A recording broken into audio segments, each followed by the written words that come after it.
सभी दर्शकों को जय भीम और एक बार फिर से आपका स्वागत है मूल्यांकन चैनल में। दर्शकों, बुद्ध पूर्णिमा की आप सब लोगों को बहुत-बहुत बधाई। और इस बुद्ध पूर्णिमा के अवसर पर अ, हमें जो मूल बात करनी चाहिए वो डॉक्टर अंबेडकर की बात करनी चाहिए। तो आज की जो स्ट्रीम है ये हम डॉक्टर अंबेडकर को समर्पित करेंगे। बोधिसत्व डॉक्टर बाबा साहब भीमराव अंबेडकर को हम समर्पित करते हैं। और डॉक्टर अंबेडकर जिन्होंने भारत में बौद्ध धर्म को पुनः नई ऊर्जा दी, पुनः विकसित किया, पुनः जीवित किया, उनके प्रयासों से हमें नव बौद्ध धर्म एक नए स्वरूप में आज प्राप्त हुआ है। ठीक। तो डॉक्टर अंबेडकर के विचार क्या थे बौद्ध धर्म के संदर्भ में, आज हम इस पे थोड़ा सा प्रकाश डालेंगे। और डॉक्टर अंबेडकर की वॉल्यूम ऑफ स्पीचेस जो हैं विशेषकर 40 नंबर की हैं, उनसे हम देखेंगे कि डॉक्टर अंबेडकर बौद्ध धर्म के संदर्भ में क्या कहते हैं। आपको कई जानकारियां इनमें से पहले से पता होंगी, पर कई कुछ नवीन जानकारियां हैं जो डॉक्टर अंबेडकर ने बौद्ध धर्म के संदर्भ में व्यक्त की हैं, वो भी यहाँ पर आज आपको समझने को मिलेंगी। और बाबा साहब के दृष्टिकोणों से बौद्ध धर्म क्या है उससे थोड़ा सा हम देखने की यहाँ पे कोशिश करेंगे। ठीक। दर्शकों, इतिहास को हर इतिहासकार अपनी अपनी दृष्टिकोणों से व्यक्त करता है। जो भी ऐतिहासिक पुरातात्विक सबूत होते हैं, जो भी पुरातात्विक प्रमाण होते हैं, जो साहित्यिक प्रमाण होते हैं, उनके आधार पे हर इतिहासकार अपने हिसाब से इतिहास को गढ़ने और निर्मित करने की कोशिश करता है। यहाँ डॉक्टर अंबेडकर भी बड़े लंबे समय तक बौद्ध धर्म का अध्ययन करते रहे, बहुत लंबा काल। उसके बाद उन्होंने बौद्ध धर्म के संदर्भ में अपने विचार व्यक्त करना शुरू किए। तो बाबा साहब के बौद्ध धर्म पर क्या विचार थे, उन्हीं को मैं आज आपके सामने लेकर आया हूँ। बहुजन चिंतक विचारक के दृष्टिकोणों से मैं उन विचारों को आपके सामने रखूंगा, व्यक्त करूंगा। और इस बुद्ध पूर्णिमा पर इन विचारों को ग्रहण करिए और बाबा साहब क्या कहते हैं उन्हें समझने की कोशिश करिए। कई विचार एकदम नए हैं, नवीन हैं, कई विचार ऐसे हैं जो कम सुनने में मिलते हैं। बाबा साहब ने बड़े स्पष्ट शब्दों में बौद्ध धर्म पर अपनी बातों को रखा है। ठीक। हम ये भी देखते हैं, जब हम वॉल्यूम और स्पीचेस पढ़ते हैं तो हमें ये भी पता चलता है कि समय के साथ डॉक्टर अंबेडकर के जो विचार हैं वो परिपक्व होते हुए चले जाते हैं। तो उन विचारों में हमें परिपक्वता दिखाई देती है और वो मजबूत होते हुए चले जाते हैं, ये भी हमें दिखाई देता है। ठीक। तो हम आज बाबा साहब के विचारों से, उनके दृष्टिकोणों से बौद्ध धर्म के कुछ अंश यहाँ पर रखेंगे। हालांकि उन्होंने काफी कुछ लिखा है बौद्ध धर्म के बारे में, वो इतना सारा है कि उस पर हम बात करें तो वो लंबी पूरी बात चली जाएगी। 3 मोटी मोटी पुस्तकें जो हैं वो बौद्ध धर्म से संबंधित हैं, वो आपको पता है। वॉल्यूम 40 उसमें काफी सारा है। उसके बाद क्रांति प्रतिक्रांति को भी आप पढ़ सकते हैं। फिर बुद्ध एंड मार्क्स पहले है, फिर क्रांति प्रतिक्रांति, और फिर क्या बोलते हैं ये जो अंतिम में रही वो बाबा साहब के दृष्टिकोणों से बौद्ध धर्म जो है उसकी बात। तो लंबा साहित्य है, इतना लंबा है कि आपको पढ़ने में कई सालों भी लग सकते हैं। वॉल्यूम ऑफ स्पीचेस पढ़ते पढ़ते लोगों की उम्र बीत जाती है और वो शुरुआत करते हैं तो अंत तक वो आते आते पहला ही भूल जाते हैं। ठीक। इतना कुछ बाबा साहब यहाँ पर लिख के गए हुए, उनमें से चीजें छांटना, उन्हें कलेक्टिव वर्क्स में लेकर आना, उन्हें एक संगठित स्वरूप में लेकर आना, ये साहित्यकारों का, चिंतक विचारकों का कार्य होता है। इसलिए हम चीजों को उनके दृष्टिकोणों से समझने और जानने की कोशिश यहाँ पे किया करते हैं। ठीक। तो लंबा वर्क है बाबा साहब का बौद्ध धर्म पे, उसमें से कुछ सिलेक्टिव पार्ट्स मैं आपके सामने यहाँ प्रस्तुत कर रहा हूँ। कुछ महत्वपूर्ण जानकारियां शायद कुछ रिकॉल होंगी और कुछ नई जानकारियां आपको यहाँ से मिल सकती। ठीक। तो चलिए हम प्रेजेंटेशन की तरफ चलते हैं और डॉक्टर अंबेडकर के क्या बोलते हैं दृष्टिकोणों में बौद्ध धर्म को थोड़ी सी देखने की कोशिश करते हैं। ठीक। क्या सोच रहे हैं बाबा साहब वॉल्यूम 40 के हवाले से।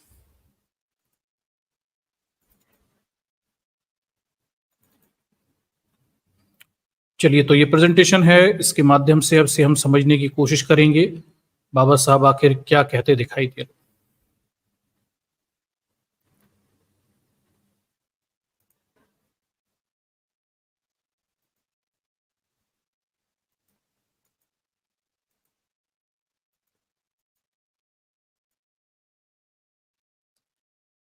चलिए, तो ये प्रेजेंटेशन मैंने आपके सामने शेयर किया हुआ है और इसके माध्यम से हम इस पूरे मामले को समझने की कोशिश करते हैं कि डॉक्टर अंबेडकर किस तरह के विचार वॉल्यूम 40 में व्यक्त करते हैं बौद्ध धर्म के संदर्भ में, और उन्हें किस तरह से हमें समझने की या जानने की ज़रूरत है। चलिए, तो थोड़ा-सा इसे हम देखते हैं। ठीक। तो देखिए, वैशाख पूर्णिमा अर्थात बुद्ध पूर्णिमा बौद्ध धर्म मतावलियों के लिए बहुत ही महत्वपूर्ण होती है। इस पावन दिवस पर भगवान बुद्ध का जन्म ही नहीं हुआ, बल्कि उन्हें इसी दिवस पर बुद्धत्व की भी प्राप्ति हुई और इनका परिनिर्वाण भी इसी दिन हुआ। हमारे देश में बौद्ध धर्म का अपना महत्व रहा। एक समय ऐसा था कि पूरे देश में बौद्ध धर्म का प्रचार प्रसार था। सम्राट अशोक बौद्ध धर्म के अनुयायी थे और इतिहास बताता है कि प्राचीन भारत, गंधार, अफगानिस्तान से परे भी भारत की सीमाएं थी। पर भी भारत की सीमाएं, चीनी यात्रियों के यात्रा वृतांत इसके साक्षी हैं कि भारत में बौद्ध धर्म के कारण सामाजिक समानता थी। शिक्षा के लिए बृहद एवं प्रसिद्ध विश्वविद्यालय थे, जहां देश विदेश के छात्र शिक्षा ग्रहण करते थे। आर्थिक समृद्धि चारों तरफ थी, लेकिन ये बौद्ध धर्म अपने ही देश में लुप्त प्राय हो गया। तो दर्शकों, ये एक बहुजन चिंतक के हवाले से मैंने आपके सामने ये प्रस्तुत किया है, उनके आर्टिकल से लेख उठाए हुए हैं, और ये अपने आप में बड़े सोचनीय विषय है कि इस देश में अगर हम एक समृद्ध इतिहास देखें तो 6th सेंचुरी बुद्ध से शुरू करते हुए 7th सेंचुरी तक आते आते एक लंबा 1000 साल से ऊपर का इतिहास रहा, पूरा बुद्धमय भारत रहा। और इसके प्रमाण अपने आसपास कोई भी आंख खोल कर देखे तो उसे अपने आसपास कोई प्राचीन बौद्ध पुरातात्विक स्थल ही मिलेगा। जरा अपनी नजरें घुमा के देखिए, उसका ऐतिहासिक प्रमाण। ठीक, इस देश की भूमि चीख चीख कर बौद्ध काल के प्रमाण देती रही, पर यह अपने आप में सोचनीय विषय है, क्या बौद्ध धर्म भारत से लुप्त हो गया जैसा कि इतिहास बताता, या उसे परिवर्तित कर दिया गया कुछ लोगों के द्वारा? वो कभी लुप्त नहीं हुआ, उसकी अच्छाइयाँ परिवर्तित कर दी गई और कुछ लोगों ने अपने हितों में उसके लिए उसे परिवर्तित किया। पर यह अपने आप में सोचनीय विषय है कि जो धर्म इतने बेहतर उपदेश देता है, जो धर्म किसी जमाने में शासकों का प्रिय धर्म था, जो धर्म 1000 साल से ऊपर बेहतर तरीके से इस देश को एक बेहतर समाज बना रहा था, वो एकाएक हम ये देखते हैं 7th सेंचुरी तक आते आते उसके पतन के प्रमाण मिलते हैं और धीरे धीरे फिर वो पीछे की तरफ जाता दिखाई देता है। ये अपने आप में बड़ा शोध का विषय है कि आखिर क्या हुआ। ठीक है, जिस धर्म के पास उन्नत विचार थे, भविष्य की परिकल्पनाएं थी, जिस धर्म के पास समानता थी, जो धर्म सबको बराबरी के हक अधिकार देता था, जो धर्म जमीन पर मजबूती से स्थापित था, जिसका एक प्राचीन इतिहास था, सिंधु घाटी से भी परे का इतिहास था, वो आखिर 7th सेंचुरी के बाद भारत से लुप्त कैसे होने लगा? ये बड़े वो प्रश्न हैं जिनके जवाब देना इतना आसान किसी के लिए भी नहीं है। कोई 100 कहानियां जरूर बना सकता है, पर मैं इस बात को आपको बता दूं, आप किसी को भी पढ़िए, आपको संतुष्टि से इस बात के जवाब कोई नहीं दे पाएगा कि उन्नत धर्म कैसे खत्म हुआ और निकृष्ट धर्म, ब्राह्मण धर्म 7th सेंचुरी के बाद यहां कैसे स्थापित हो गया। भाई, हम ये सुनते हैं कि उन्नत विचार समाज में आगे बढ़ते हैं और जो निकृष्ट विचार हैं वो पीछे चले जाते हैं। क्रांति प्रतिक्रांति को भी हम देखें तो यही हमें 6th सेंचुरी में दिखता है कि समाज ने ब्राह्मण वैदिक धर्म को त्याग कर बुद्ध के नेतृत्व में नए उन्नत विचारों को अपना लिया था। फिर बाद में हम ये देखते हैं कि भाई 7th सेंचुरी के बाद ये जो प्रतिक्रांति कहते हैं, चलिए ठीक है, लेकिन ये क्या क्या हुआ? बेहतर चीज खत्म कैसे हो गई? वो षड्यंत्र क्या था? वो तरीका क्या था? एग्जैक्टली क्या हुआ? वो 7th 8th सेंचुरी के आसपास क्या हुआ? मुसलमानों के आने के समानांतर इस देश में क्या हुआ? ये कुछ ऐसे प्रश्न हैं जिनके जवाब आपको सटीकता से कभी मिलेंगे नहीं। आप कुछ भी कर लें, कुछ भी पढ़ लें, 100 थ्योरीज मिलेंगी, लोग तरह-तरह की बातें बताएँगे, पर एक प्रश्न हमेशा खड़ा रहेगा कि कोई उन्नत, विकसित सभ्यता और समाज क्या पिछड़े लोगों के द्वारा खत्म किए जा सकते हैं? ठीक। ब्राह्मणवाद एक गया बीता पिछड़ी मानसिकता का धर्म था। ये कैसे ये सब कर सकता है? तो हम 100 बातें करें, लेकिन हमारे पास इस प्रश्न को सॉल्व करने के लिए कोई संतुष्टिपूर्ण जवाब बड़ी मुश्किल से मिल पाता है। ठीक है, आप कई प्रकार की बातों से संतुष्ट हो जाएँ, पर आपको भी अंदर से पता है कि नहीं, ये इतना आसान नहीं है। आधी दुनिया से ज़्यादा क्षेत्र में फैले हुए एक धर्म का भारत में एकाएक तरीके से लुप्त हो जाना, ये इसे इतनी सरलता से छोटी-मोटी थ्योरीज से कोई डिफाइन नहीं कर सकता। ठीक। तो ये गंभीर प्रश्न है, इतिहास के प्रश्न हैं। इतिहासकारों के द्वारा इस पे 100 थ्योरीज दी गई हैं। मैंने भी कई सारी पढ़ी हैं, पर सॉरी टू से मैं अभी तक किसी के भी सिद्धांतों से 100% संतुष्ट नहीं हुआ। ना मुझे संतुष्टि मिली कि मैं ये मान लूँ कि हाँ, यही कारण है। शायद कई कारण रहे होंगे, पर ये मानना कि एक उन्नत सभ्यता निकृष्ट पिछड़ी मानसिकता के लोगों के द्वारा खत्म कर दी गई, ये हजम नहीं होता, ये पचता भी नहीं है। ये बहुत मुश्किल है इस तथ्य को कोई कहे, 100 थ्योरीज भी दे दे, पर बहुत मुश्किल है। ठीक। तो ये कुछ चीजें हैं जो प्रश्नीय विषय हैं, जिन पर अभी और शोध की जरूरत है, और एक परिपक्व सिद्धांत या विचार जो ऐसा हो, जो सटीकता से इस पूरे खेल को समझा पाए, इसे अभी हमें समझने जानने के लिए और शोध की इस जगह यहाँ पे बाकी है। ठीक है, चलिए आगे देखते हैं। बौद्ध धर्म के अनुयायी तो रहे नहीं, यहाँ तक कि इस धर्म की जानकारियां देने वाले भी कोई नहीं रहा। ऐसी परिस्थितियों में डॉक्टर अंबेडकर ने बौद्ध धर्म का अध्ययन किया और अपने समुदाय में प्रचार प्रसार किया। ये बताया कि ये वही धर्म है जिसके आधार ही समानता है, कहीं पर भी वर्ग भेद ना तो जन्म के आधार पर है और ना ही लिंग के आधार पर। ठीक है, तो वो उन्नत विकसित सभ्यता वाला बौद्ध धर्म भारत में विलुप्त हो गया, या कहीं कहीं अपने छोटे स्वरूप में होगा। ठीक है, बृहद रूप से उसे विलुप्त होना कहते हैं। ठीक। बाद में डॉक्टर अंबेडकर आते हैं, और डॉक्टर अंबेडकर इसका अध्ययन करते हैं, गंभीरता से अध्ययन करते हैं और लंबे समय तक अध्ययन करते हैं। मैं कहूंगा कि अपने जीवन का एक सबसे बड़ा हिस्सा डॉक्टर अंबेडकर ने बौद्ध धर्म के अध्ययन में लगाया है। ठीक है, थोड़ा समझिए, ऐसे ही नहीं डॉक्टर अंबेडकर ने लोगों को बुद्धिस्ट बनाना शुरू कर दिया।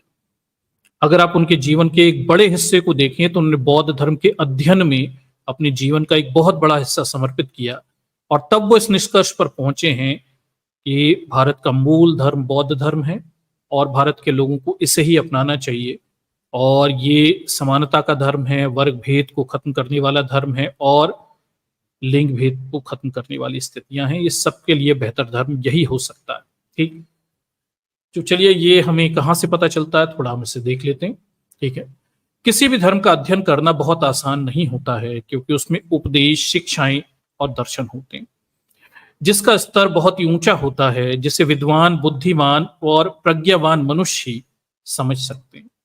ठीक है, लेकिन बाबा साहब ने समय समय पर अपने व्याख्यानों में बौद्ध दर्शन की बहुत ही सामान्य भाषा शैली में बौद्ध दर्शन को बहुत ही सामान्य भाषा शैली में समझाया, जिससे बौद्ध धर्म के दर्शन, उपदेश और शिक्षाओं को आम जन आसानी से समझ सके।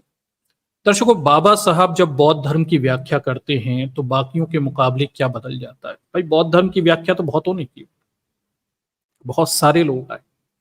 ठीक है, और सबने ही लिखा। मतलब जिस दौर में बाबा साहब बौद्ध धर्म पर किताब लिख रहे हैं, हरि सिंह गौर से लेके और क्या बोलते हैं, तमाम सारे लोग बौद्ध धर्म पे कुछ ना कुछ लिखते ही रहते हैं। उससे पहले भी अगर हम देखें तो विवेकानंद ने से भी पहले से शुरू हो गया था बौद्ध धर्म की व्याख्याएं, समीक्षाएं, अंग्रेजों के काल में शुरू हो गई थी, और क्या बोलते हैं, आपके सबने लिखा। पर सबसे विशेष बात है कि जब बाबा साहब बौद्ध धर्म के बारे में लिखते हैं तो बौद्ध धर्म की जो दर्शन है, शिक्षाएं हैं, सिद्धांत हैं, उन्हें बड़ी सरल भाषा में लोगों को समझा पाते, बेहद सरल। अभी मैं आपके सामने रखूंगा क्या कह रहे हैं बाबा साहब। और यही विशेषता है, बाबा साहब जब बौद्ध धर्म के बारे में चीजों को समझाते हैं तो बड़ी सटीकता से, सरलता से हमें वो समझ में आ जाती हैं। कई सारे लोगों ने बौद्ध धर्म को बारे में अपने तरीके से चीजें बताई, पर वो इतनी क्लिष्ट हैं, मुश्किल हैं कि कोई आम आदमी उन्हें समझ भी ना पाए। तो बाबा साहब के बौद्ध धर्म में चीजें सरल हैं, आसान हैं, सबको समझने के लिए उपलब्ध है। कोई भी आम आदमी ने बड़ी सरलता से समझ के अपने जीवन में उतार सकता है।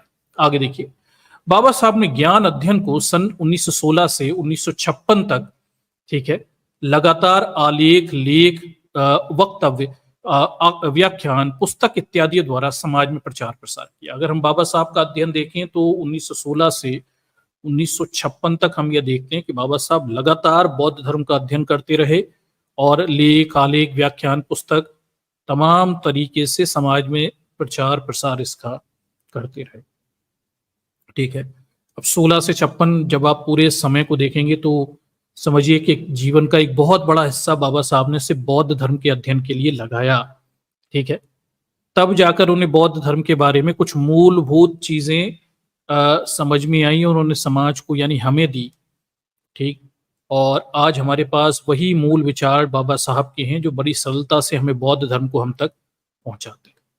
आगे देखिए, इस आलेख में डॉक्टर अंबेडकर के द्वारा 1946 से 1956 तक दिए गए व्याख्यानों के आधार पर बौद्ध धर्म के महत्व और दर्शन को समझाने का प्रयास किया गया है। ये लेखक जो हैं क्या बोलते हैं, ये डॉक्टर अंबेडकर ने 1946 से 1956 तक जो व्याख्यान दिए हैं, जो लेक्चर्स दिए हुए हैं जगह जगह, उसके आधार पर बौद्ध धर्म के महत्व और दर्शन को हम समझाने का प्रयास कर रहे हैं। बाबा साहब के वॉल्यूम 40 में ये सब चीजें यहाँ पे दी गई हैं, 1900 आधार बनाकर चीजें ली गई।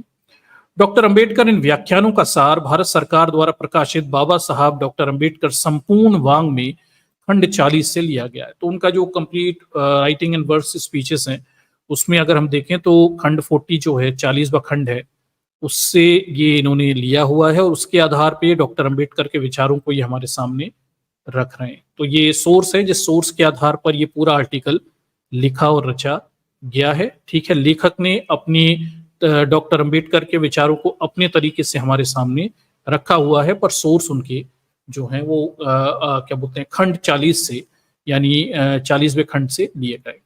आगे देखिए, 2 मई 1950 का दिन भारत के इतिहास ही नहीं बल्कि बौद्ध धर्म के इतिहास में महत्वपूर्ण था, क्योंकि इस दिन दिल्ली में भगवान बुद्ध की 2494वीं जयंती डॉक्टर अंबेडकर की अध्यक्षता में स्पर्श समाज के द्वारा पहली बार सार्वजनिक रूप से मनाई गई थी। ठीक है, अनटचेबल्स लोगों ने पहली बार भगवान बुद्ध की जयंती इस समय मनाई हुई थी। इस दिन डॉक्टर अंबेडकर का व्याख्यान बहुत ही महत्वपूर्ण था। वे कहते हैं कि धर्मशास्त्रों का मैं कोई बहुत बड़ा पंडित नहीं हूं, हालांकि जो साहित्य मैंने पढ़ा उसके आधार पर मैं कहना चाहता हूं कि भगवान के पद पर आसीन व्यक्ति के विचारों का पवित्र होना जरूरी होता है। तो यहां से हम डॉक्टर अंबेडकर के खंड 40 के विचारों को हम देखते हैं कि कैसे डॉक्टर अंबेडकर बौद्ध धर्म के बारे में अपने विचार व्यक्त करते हैं। वो कहते हैं कि कोई भी व्यक्ति भगवान के पद पर अगर आसीन है, ठीक है, तो उसके वैचारिक पवित्रता होना, ठीक है, बहुत जरूरी है।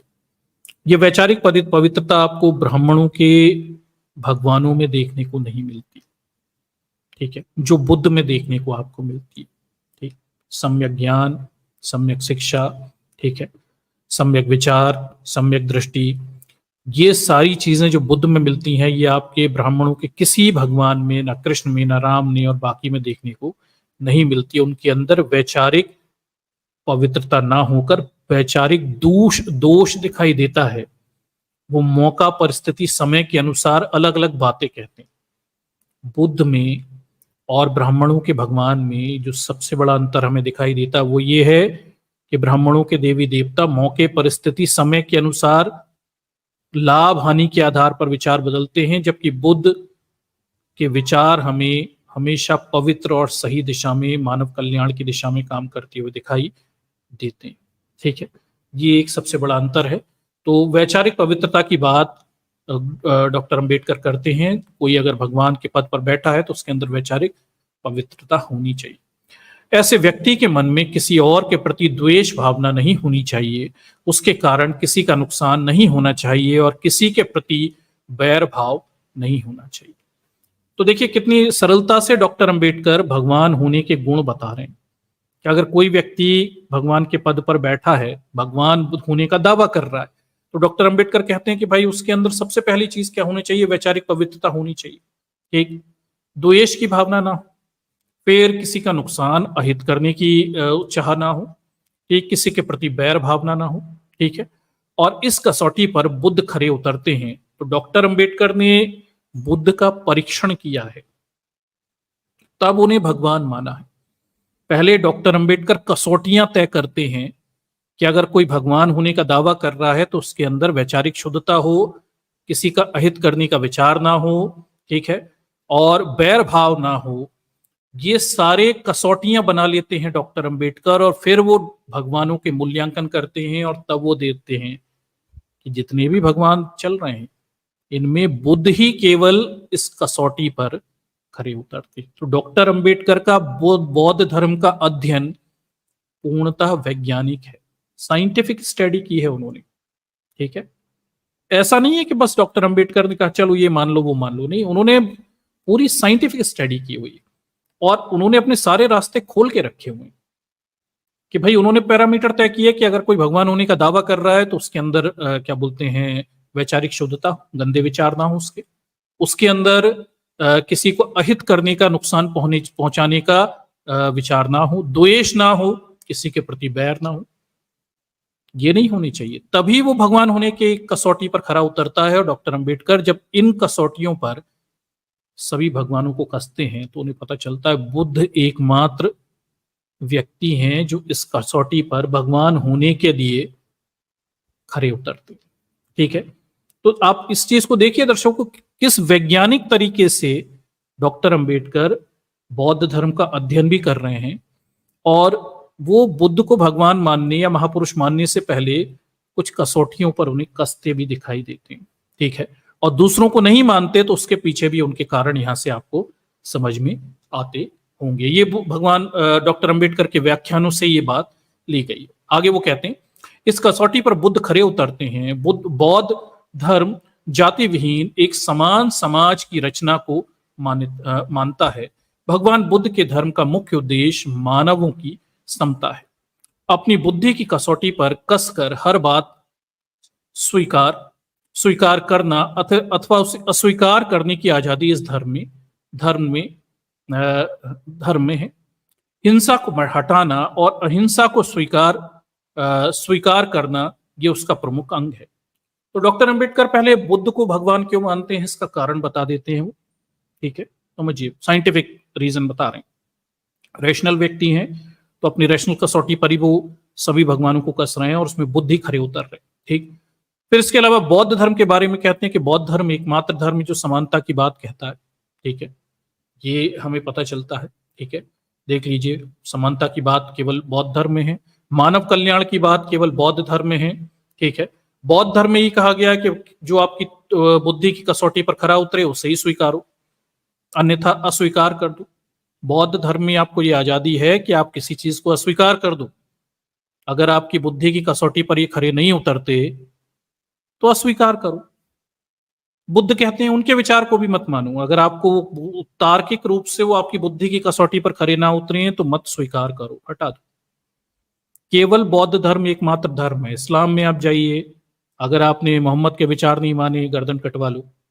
हिंदू धर्म में जाओ, ब्रह्मा विष्णु महेश इनकी बात नहीं माने, मार दो, खत्म कर दो, जो भी कर दो। यही जीसस की स्थिति है वहां पर भी। बाकी के धर्म आपको विचार मानने के लिए बाध्य करते हैं। बौद्ध धर्म आपसे ये कहता है कि तर्क की कसौटी पर जो खरा उतरे उसे स्वीकारो, जो ना उतरे उसे अस्वीकार कर दो। ये विशेषता डॉक्टर अंबेडकर अपने व्याख्यान में बौद्ध धर्म की बता रहे हैं, ठीक है। दर्शकों, यही सब बातें हम सब लोग किया करते हैं। अगर आप मोटे मोटे तौर पर देखेंगे तो ये डॉक्टर अंबेडकर ने ही सारी बातें सिखाई हैं। उन्हीं की वॉल्यूम स्पीचेस से ये सारी बातें निकलती हैं और यही सब बातें हम लोग भी दोहराते रहते हैं।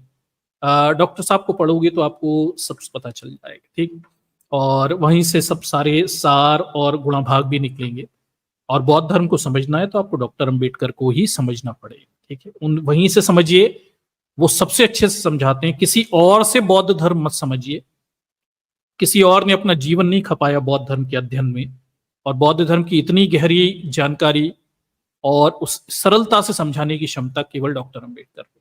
ठीक, आगे वो क्या कह रहे हैं, हिंसा को हटाने और अहिंसा को स्वीकार करने की बात उसका प्रमुख अंग है। बौद्ध धर्म में हिंसा को हटाने की बात की गई है। वो कहते हैं बाकी किसी धर्म में इस तरह की बातें नहीं की गई। अभी डॉक्टर अंबेडकर बौद्ध धर्म की हिंसा भी समझाएंगे कि बौद्ध धर्म की हिंसा क्या है।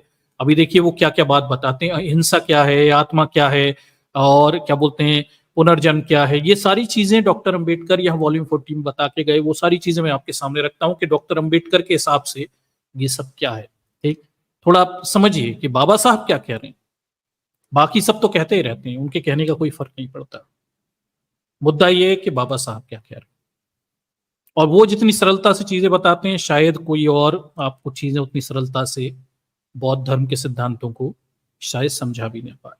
ठीक है, चलिए आगे देखते हैं। तो बाबा साहब ने बौद्ध धर्म, पहले तो भगवान बुद्ध को भगवान इसलिए माना क्योंकि उन्होंने कुछ पहले पैरामीटर बना लिए, कसौटियां बना ली, उस पे बुद्ध ही खरे उतर रहे थे, बाकी कोई भगवान खरा नहीं उतर रहा। फिर बौद्ध धर्म को ही उन्होंने मूल धर्म क्यों माना, उसके पीछे भी उन्होंने कुछ कारण बता दिए कि भाई इसमें समानता है, इसमें भेदभाव नहीं है, इसमें किसी भी चीज को स्वीकारने या अस्वीकारने की आपके पास आजादी है, और अहिंसा का मूल विचार इसका अंग है। इसलिए वो बौद्ध धर्म को श्रेष्ठ धर्म मानते हैं और बताते हैं। आगे देखिए, दिनांक 6 जून 1950 को कोलंबो में विश्व बौद्ध भ्रातृत्व सम्मेलन में व्याख्यान देते हुए डॉक्टर अंबेडकर कहते हैं कि किसी विषय की परंपरा के बारे में पूरी जानकारी मिलने के बाद ही उसके बारे में यथार्थ ज्ञान होता है। इसीलिए जिन परिस्थितियों में बौद्ध धर्म को जन्म दिया, उसे अगर हम जान लें तो बौद्ध धर्म के वास्तविक महत्व को जान पाएंगे। तो डॉक्टर अंबेडकर यहाँ कोलंबो में जब उन्होंने अपना भाषण दिया था, तब ये कहते हैं कि भाई बौद्ध धर्म के महत्व को समझना है तो जिन परिस्थितियों में बौद्ध धर्म जन्मा था, विकसित हुआ था, आपको उन्हें समझने की जरूरत है। आगे क्या कहते हैं बाबा साहब, देखिए वे कहते हैं कि ऐतिहासिक जानकारी के अनुसार बौद्ध धर्म के पूर्व सनातन या ब्राह्मण धर्म समाज में था, और इसी समय समाज में चतुर्ण वर्ण था जो कि विषमता का पर्याय था।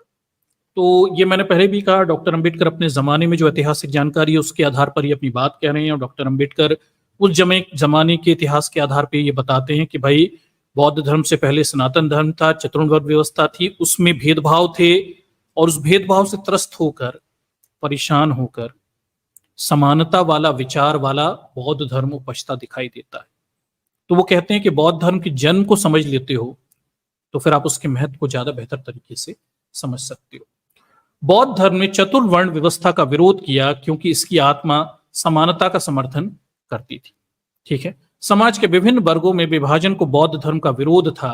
आगे डॉक्टर अंबेडकर कहते हैं कि भारत में बौद्ध धर्म का उदय और फ्रांस की राज क्रांति, ये दो युगांतरी घटनाएं हैं।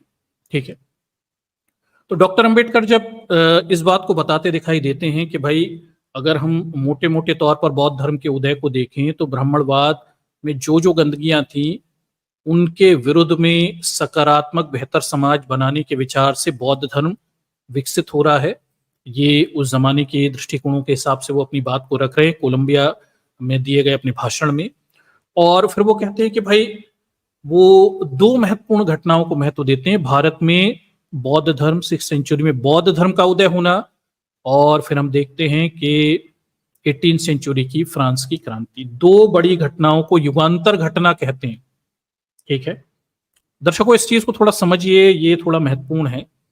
अपने विचारों को जड़ मत बनाइए, यहाँ बहुत सारी चीजें हैं जो आपके अभी जानना समझना बाकी है। शायद आपको गलतफहमी हो गई होगी कि आपको सब कुछ पता चल गया, पर यह बहुत कुछ है जो आपको जानना चाहिए। ठीक, विशेषकर बाबा साहब के हवाले से जरूर जानना चाहिए। अम्बेडकराइट लोगों को डॉक्टर अम्बेडकर के बारे में अच्छी खासी जानकारी होनी चाहिए। ठीक, और उनके लॉजिक को भी आपको समझने की जरूरत है। तो डॉक्टर अम्बेडकर विश्व में दो बड़ी घटनाओं को महत्वपूर्ण घटना बताते हैं। एक बौद्ध धर्म का उदय, ऐसा कहा जाता है भाई इतिहास में 6th सेंचुरी BC भारत में क्या बोलते हैं, एज ऑफ रेवोल्यूशन है, क्रांति का युग है, एज ऑफ रेनिसा प्रबोधन का युग है। ठीक है, भारत में तो प्रबोधन 6th सेंचुरी में बुद्ध के साथ हो गया था। बुद्ध ने ब्राह्मणवाद के विरुद्ध नए वैचारिक पंथों को खड़ा कर दिया था और पूरी क्रांति ला दी थी, उसे भारत का प्रबोधन काल कहते हैं। जबकि दुनिया में हम ये देखते हैं कि फ्रांस की क्रांति से प्रजातंत्रों का उदय हुआ, पर डॉक्टर अंबेडकर कहते हैं कि भारत में तो प्रजातंत्र इससे पहले बौद्ध धर्म के समय ही विकसित हो गए थे। जब बुद्ध के प्रभाव से 16 महाजनपद विकसित हुए 6th सेंचुरी में, तो उनके साथ 10 गणराज्य भी विकसित हो गए। 16 महाजनपद, राजे रजवाड़े, वहां पे तानाशाहियां चल रही हैं, तो गणराज्यों में ओलिगार्ची जो थे, रिपब्लिक थे, वहां पर जनता के चुने गए लोग शासन किया करते थे। ठीक है, तो डॉक्टर अंबेडकर फ्रांस की क्रांति और बौद्ध धर्म के उदय को दो दुनिया की सबसे बड़ी घटनाओं के रूप में, युगांतर घटनाओं के रूप में बताते हैं। पर वो ये भी कहते हैं कि भारत में तो ये लोकतंत्र की स्थापना बहुत पहले बुद्ध काल में हो चुकी थी। तो भारत के लिए लोकतंत्र कोई नई चीज नहीं है, ये बहुत पहले बौद्ध के काल में 6th सेंचुरी में ये सब हो चुका है, क्रांति के दौरान पहले हो चुका है। ठीक, फ्रांस की क्रांति ने बाद में दुनिया को डेमोक्रेसी का महत्व समझाया। आगे वो क्या कहते हैं, भारत में बौद्ध धर्म का उदय और फ्रांस की क्रांति ये दो युगांतर घटनाएं हैं। ऐसा मुझे लगता है कि बौद्ध धर्म से सामाजिक समता की स्थिति निर्मित हुई। जनतांत्रिक राज्य देखिए पद्धति बौद्ध काल की देन है, अर्थात हम कह सकते हैं कि बौद्ध धर्म का उदय, ठीक है, धर्म का उदय सामाजिक विषमता को समाप्त करने के लिए हुआ है, जो कोई अतिशयोक्ति नहीं। तो डॉक्टर अंबेडकर अपने अध्ययन से इस निष्कर्ष पर पहुंचे कि दुनिया में एकमात्र बौद्ध धर्म का उदय ही सामाजिक विषमता, सोशल डिस्क्रिमिनेशन को खत्म करने के लिए हुआ। दुनिया में किसी धर्म का उदय सामाजिक विषमता को खत्म करने के लिए नहीं है, बल्कि बढ़ाने के लिए है। बौद्ध धर्म सोशल डिस्क्रिमिनेशन को खत्म करने के लिए ही विकसित हुआ है।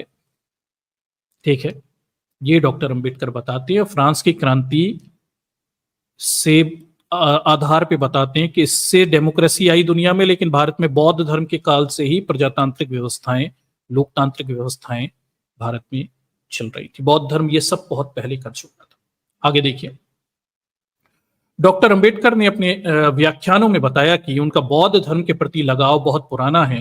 वे कहते हैं कि 14 साल की उम्र में ही बौद्ध धर्म से मेरा परिचय हुआ। दादा किलिस्कर ने मुझे गौतम बुद्ध का चरित्र नाम की पुस्तक उपहार में दी थी। मैंने इससे पहले रामायण महाभारत जैसी कई ग्रंथ पढ़े थे, उसी प्रकार मैंने ये किताब भी पढ़ी।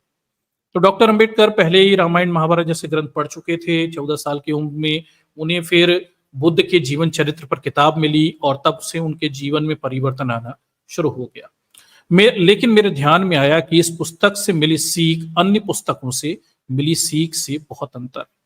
आगे चलकर इस किताब की ही तरह मैं अन्य किताबें पढ़ता रहा और धीरे धीरे मेरे दिमाग में बात साफ होती गई कि बौद्ध धर्म कैसा है, हिंदू धर्म कैसा है, और इसका मुझे पता चलने लगा।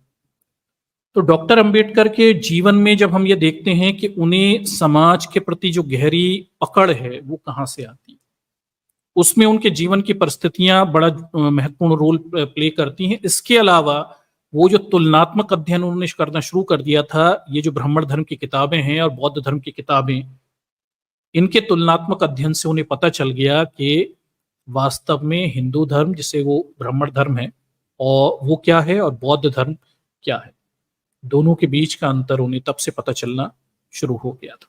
ठीक है, आगे देखिए, डॉक्टर अंबेडकर ने बताया कि उन्होंने बौद्ध धर्म क्यों स्वीकारा, इस धर्म में क्या विशेषता है। आगे डॉक्टर अंबेडकर ये भी बताते हैं कि भाई वो उन्होंने बौद्ध धर्म क्यों अपनाया और इसमें विशेषताएं क्या है। वे कहते हैं कि गौतम बुद्ध को पहले 5 शिष्य मिले, उन्होंने पंचवर्गीय भिक्षु कहते हैं। ठीक है, कुल 40 शिष्य बनाने के बाद बुद्ध को लगा कि वे शिष्यों को सम्मति देनी चाहिए। उस वक्त बौद्ध धर्म की व्याख्या गौतम बुद्ध ने अपने शिष्यों को इस प्रकार बताई: बहुजन हिताय, बहुजन सुखाय, ठीक है, लोका अनुकंपाय, हिताय, सुखाय, देव मनुष्यन, धम्म अपि कल्याण, अति कल्याण। अर्थात बौद्ध धर्म बहुजनों के हाँ, आगे देखिए। मनुशंसन धर्म की अपि कल्याण अति कल्याण, अर्थात बौद्ध धर्म बहुजनों के हितों के लिए, सुख के लिए, उनके प्रेम करने के लिए है। बौद्ध धर्म आरंभ में कल्याणकारी है, मध्य में कल्याणकारी है और अंत में भी कल्याणकारी। तो जो मूल शिक्षाओं के आधार पे बताते हैं डॉक्टर अंबेडकर, अध्ययन करके बताते हैं कि भाई जो बौद्ध धर्म का जो मूल सार है, बहुजन हिताय जो सार है, और उसके आधार पे वो बताते हैं कि भाई जो बौद्ध धर्म है ये शुरुआत में, मध्य में और अंत में, इसमें सभी जगह बहुजनों के कल्याण की बात कही गई है। ठीक है, आगे देखिए। इस धर्म में आदि, मध्य और अंत सभी हितकारी और कल्याणकारी। ठीक है, ये विशेषता वो बौद्ध धर्म की बताते हैं। आगे देखिए, डॉक्टर अंबेडकर ने आर्थिक मसलों पर भी बौद्ध धर्म के दर्शन को बताया। वे कहते हैं कि एक बार अनाथ पिंडक ने भगवान बुद्ध से आर्थिक मसलों के बारे में सवाल पूछा था। इकोनॉमिक्स या आर्थिक मुद्दों पर भी डॉक्टर अंबेडकर अपने जवाब देते हुए दिखाई देते हैं अपने भाषण में, और बताते हैं कि एक बार एक अनाथ पिंडक नाम का शिष्य था, उसने भगवान बुद्ध से आर्थिक मसलों पर बारे में सवाल किया था। तब भगवान ने जवाब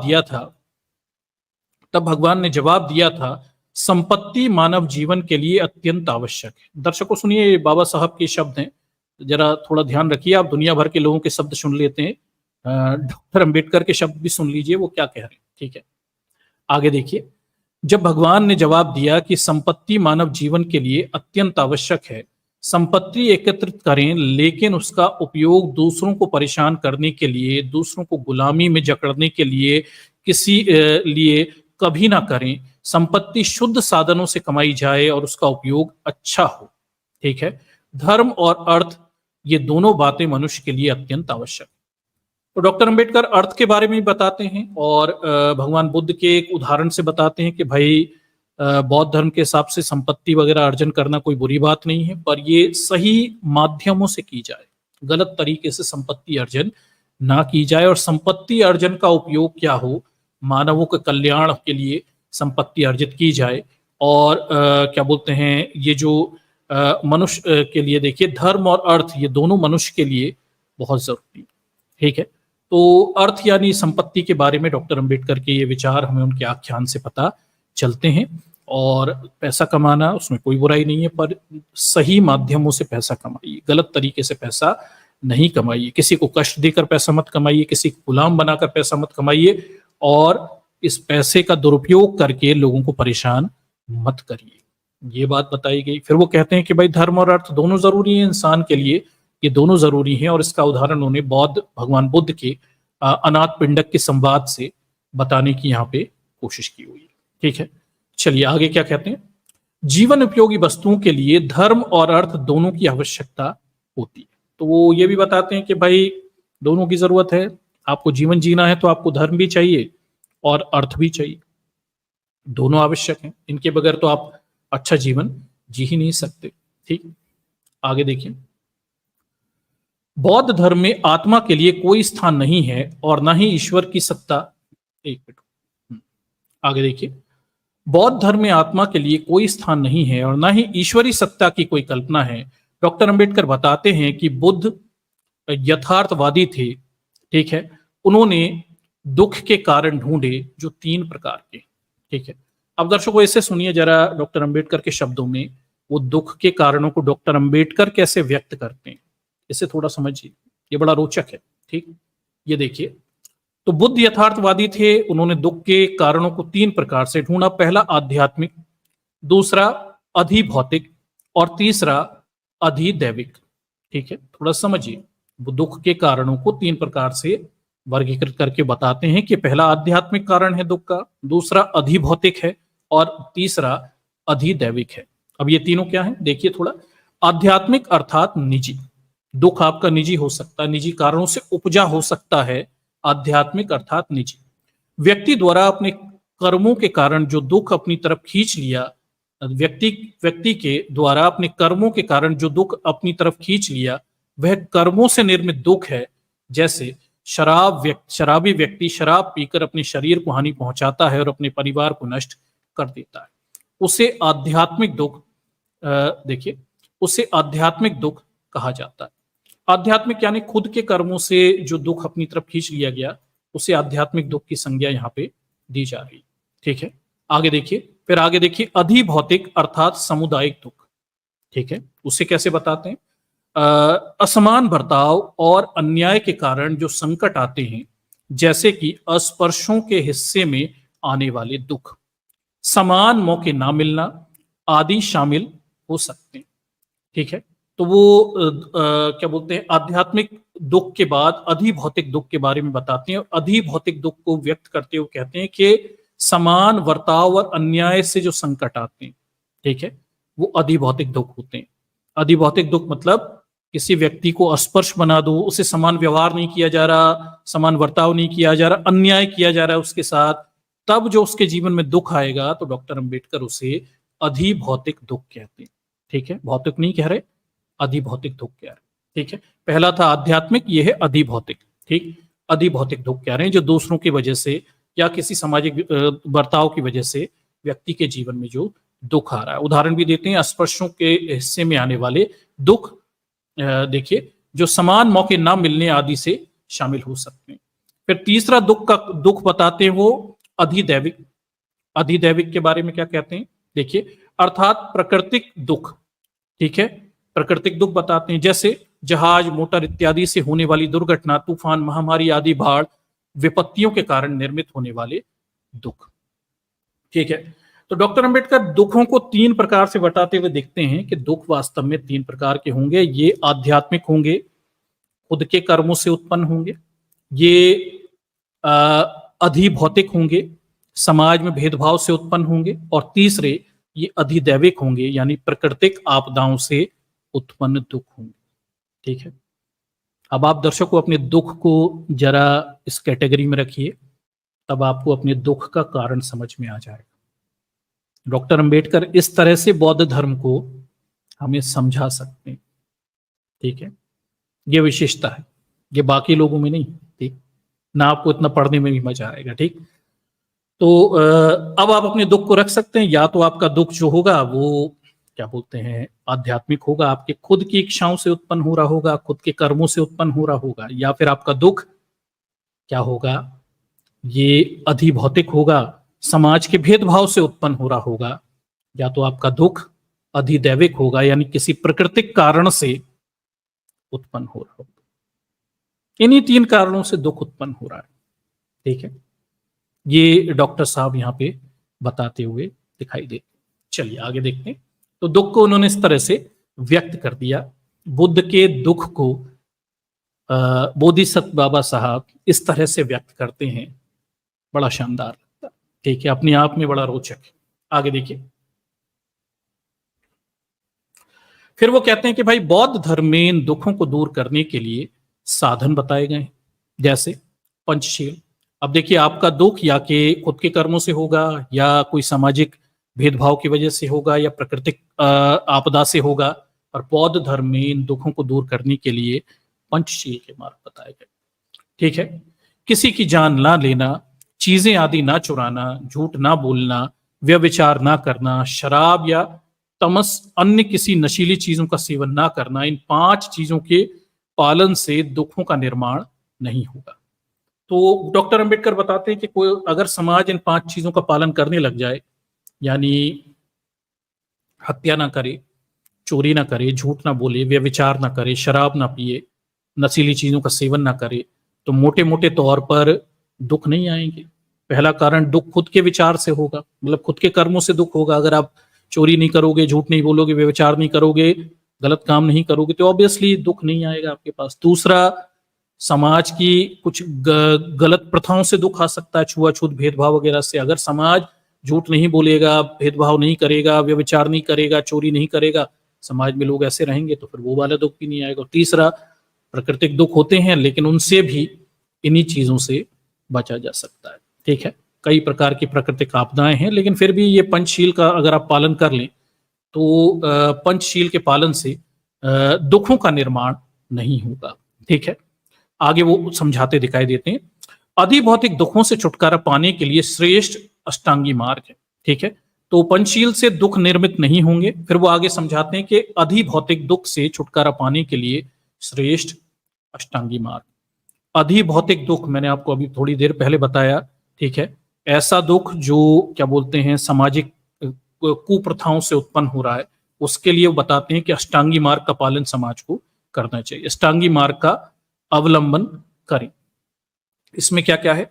सम्यक दृष्टि, भाई समाज में भेदभाव ना हो, लोग किसी से भेदभाव ना करें, अत्याचार ना करें, इन सब से बचने के लिए समाज को अष्टांगी मार्ग का पालन करना चाहिए। सम्यक दृष्टि, सम्यक संकल्प, राइट रिजॉल्व, राइट विजन, इसकी बात हो रही है। सम्यक वाचन, सम्यक कर्म, सम्यक जीवन, बुरे कर्मों से पैसा कमाकर उपजीविका न चलाना, व्यायाम करना, सम्यक स्मृति, सम्यक समाधि, और किसी दृष्ट मानसिकता से मन को अलग रखकर मन को हमेशा प्रसन्न और शांत रखना। इसमें सम्यक दृष्टि का महत्वपूर्ण स्थान, ठीक है। तो सामाजिक भेदभाव को मिटाने के लिए, यानी अधिभौतिक दुख जो उत्पन्न होते हैं वो समाज के भेदभाव से उत्पन्न होते हैं, और इनको मिटाने के लिए डॉक्टर अंबेडकर अष्टांगी मार्ग की बात कहते हैं। और वो कहते हैं इसमें सबसे बड़ा सम्यक दृष्टि, सबको बराबरी की नजरों से देखना जाएगा समाज में, तो अधिभौतिक दुख यानी भेदभाव से उत्पन्न होने वाला दुख उत्पन्न नहीं होगा। आगे देखिए,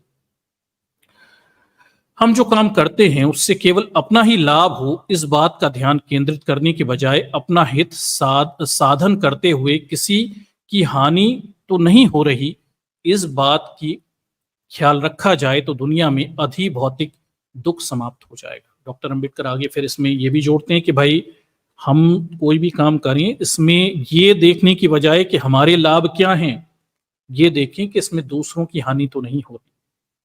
अगर हम ये दृष्टिकोण अपना लेंगे बौद्ध धर्म के हिसाब से, तो समाज में अधिभौतिक दुख समाप्त हो जाएगा। अधिभौतिक दुख मतलब वो दुख जो समाज की कुप्रथाओं, भेदभाव, दूसरों के साथ भेदभाव से किसी के मन में उत्पन्न होता है, ठीक है।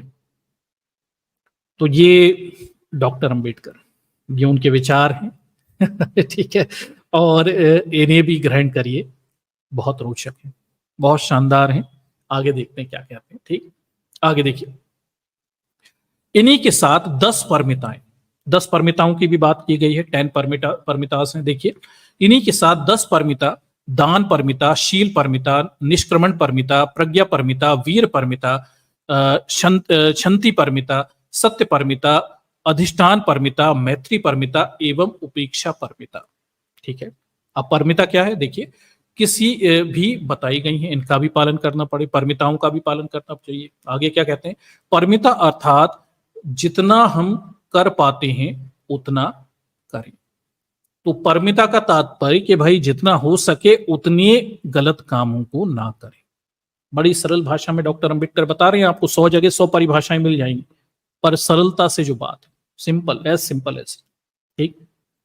इसका पालन करिए तो भी दुख नहीं होगा, दुख से बचा जा सकता है। तो अष्टांगी मार्ग का पालन करना है और परमिताओं का पालन करना है, और दुख ना उपजे इसके लिए पंचशील का पालन करना है। पंचशील से दुख निर्मित नहीं होगा। अष्टांगी मार्ग से क्या बोलते हैं आपका जो क्या बोलते हैं अधिभौतिक दुख है, भेदभाव से उत्पन्न होता है, उससे बचा जा सकता है, और परमिताओं का पालन करेंगे तो भी ये दुख उत्पन्न नहीं होगा, ठीक है। परमिता यानी जितना हो सके उतना अच्छी चीजों को पालन किया जाए, ठीक है। जितना हम कर सकते हैं उतने देखिए दान करें, शील करें, निष्क्रमण करें, प्रज्ञा, वीर, शनन, देखिए शांति, सत्य, अधिष्ठान, मैत्री, इन सब चीजों का पालन करें, जितना हो सके उतना करें, ठीक। आगे देखिए, इन परमिताओं में प्रज्ञा श्रेष्ठ है, ठीक है। प्रज्ञा की बात की गई, प्रज्ञा की सबसे ज्यादा बात की गई, ठीक। पंचशील, अष्टांगी मार्ग और ये 10 परमिताएं दुख निरोध कर दुख का नाश करने में समर्थ है। अब ओवरऑल बात यह है कि भाई बाबा साहब कहते हैं कि पंचशील, अष्टांगी मार्ग और 10 परमिताएं, अगर इनका पालन कर लिया जाए तो क्या होगा? दुखों से मुक्ति पाई जा सकती है, उनका निरोध यहां पे किया जा सकता है, ठीक है। ये बाबा साहब इस तरह से भगवान बुद्ध के प्रति जो दुख निरोध गामिनी पाथ पर जो उनके 4 आर्य सत्य हैं, उन्हें इस तरह से समझाते हुए दिखाई देते हैं, ठीक। ये देखिए है ना बड़ा रोचक, बड़ा इंटरेस्टिंग वे है, ठीक, एकदम डिफरेंट है, बड़ा सिंपल और सरल। आगे देखिए, दुनिया के दुखों का निवारण हो, यही बुद्ध धर्म का सार है। और बौद्ध धर्म का सार वो क्या कहते हैं कि दुनिया में दुखों का निवारण हो जाए, मानव मात्र की कल्याण और दुखों का निवारण, यही बौद्ध धर्म का सार वो बताते हुए दिखाई देते हैं। आगे देखिए, हाँ, बौद्ध धर्म में निर्वाण क्या है। अब देखिए डॉक्टर अंबेडकर निर्वाण के बारे में क्या बता रहे हैं। दर्शकों इसे सुनिए जरा, बाबा साहब क्या कह रहे हैं निर्वाण के बारे में, एनलाइटनमेंट के बारे में, ठीक है। बाबा साहब क्या कह रहे हैं, थोड़ा ऐसे सुनिए, ठीक। आपने 100 जगह 100 भाषा सुनी होगी, तमाम अंते भंतों से और इधर उधर किताबों से, और तमाम सारे इसकी उसकी 100 जगह बातें सुनिए, सबकी सुन लिए। बाबा साहब क्या कह रहे हैं थोड़ा ऐसे समझ लीजिए, ठीक है। बौद्ध धर्म में निर्वाण क्या है, इसको डॉक्टर अंबेडकर समझाते हुए कहते हैं कि भगवान बुद्ध कहते हैं कि मानव जलती हुई आग है, इसी आग के कारण विकार पानी की तरह उबलते रहते हैं। समझिए, ये मतलब बड़ा गहराई से समझिए कि इंसान की तुलना यहाँ पे जलती हुई आग से की गई है, और जलती हुई आग पे जब आप पानी डाल देते हो तो उबलने लगता है, पानी रखते हो ना, उबलने लगता है। ऐसे विकार जो होते हैं, जो गंदगियां हुआ करती हैं, वो भी उबलने लगते हैं। इंसान आग के समान है, उस पर विकार आएंगे तो वो उबलने लगते हैं, ठीक है। तो आगे वो क्या कहते हैं, इस अग्नि को शांत कर विकारों को नष्ट किया जा सकता है। अब देखिए एक तरीका, चाहे तो आप इंसान की जो विचारों की अग्नि है उसे शांत कर दो, सारे विकार नष्ट हो सकते हैं। लेकिन आगे देखिए, भगवान आगे कहते हैं कि इस अग्नि का उपयोग करने के लिए उसे मंद रखकर अनाज उस पर पकाना पड़ता है। फिर वो कहते हैं कि भाई बेहतर होगा कि इंसान के अंदर जो वैचारिक अग्नि है इसका उपयोग किया जाए, पर इसका उपयोग तब होगा जब अग्नि को मंद रखोगे, तभी उस पर अनाज पका पाओगे। गर्म अग्नि पर करोगे उबल जाएगा पानी, ठीक है। उस पर मंद पर धीमे धीमे पकाओगे तो अनाज पक जाएगा। उसी प्रकार आगे वो कहते हैं कि उसी प्रकार मानव का उपयोग समाज के लिए हो, इसके लिए बीज की स्थिति निर्माण है, ठीक है। अच्छे समझिए, अग्नि इतनी तेज ना हो, मानव अग्नि के समान है, मानव की वैचारिक स्थिति इतनी तेज ना हो कि सब कुछ जला दे उबाल दे, ठीक है। इतनी धीमी भी ना हो कि कुछ पके ही ना। मंद की स्थिति, बीज की स्थिति, वैचारों के बीज की स्थिति ही निर्वाण, मध्यम मार्ग को भी यहाँ पे उन्होंने शामिल इसमें किया हुआ है, ठीक है।